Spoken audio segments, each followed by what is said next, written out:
Here is another thing. So we've watched that video. We've watched that video about the Roy Moore supporters who can come up with any way to twist their morality, to twist their reasoning into saying it's okay for me to vote for someone who is been alleged to, at least by 7 women, to have been a predator of young girls.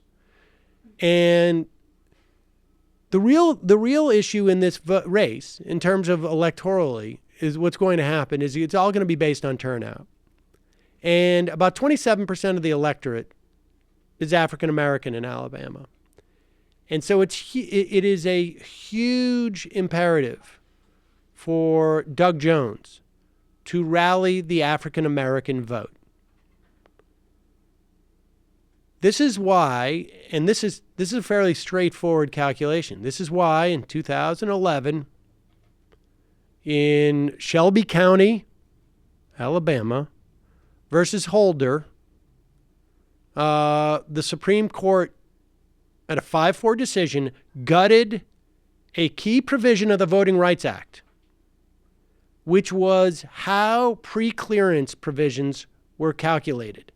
In other words, there was about 12 states, maybe 18 counties around the country, including Queens was one of those counties, where if there was any change in the methodology of voting or determining who was eligible to vote, that county or that state had to go to the Department of Justice and essentially apply for permission to change it because of a history of racial discrimination when it comes to voting.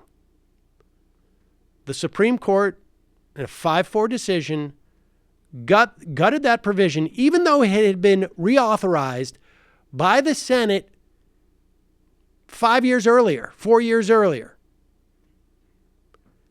because they thought there was too much pressure on the Senate to reauthorize because nobody wants to be seen as a bigot. I think Anthony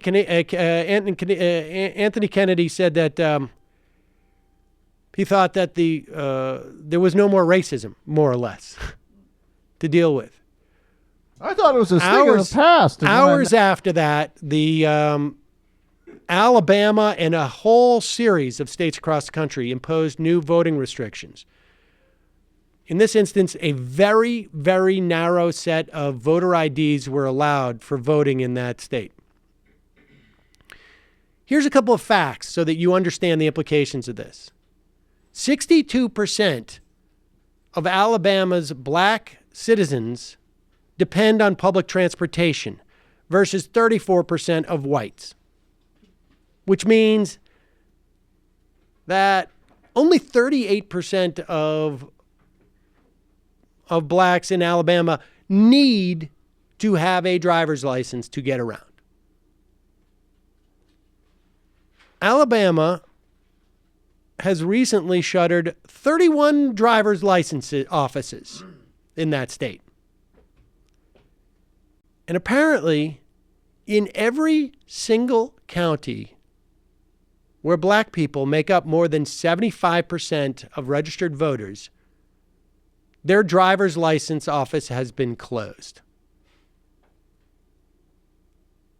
So they're going to have to take public transportation to go to a different county to get a driver's license. This is voter suppression. I mean, and we've seen it. Look, we've seen it in Wisconsin. We've seen it in North Carolina. We've seen it all around the country.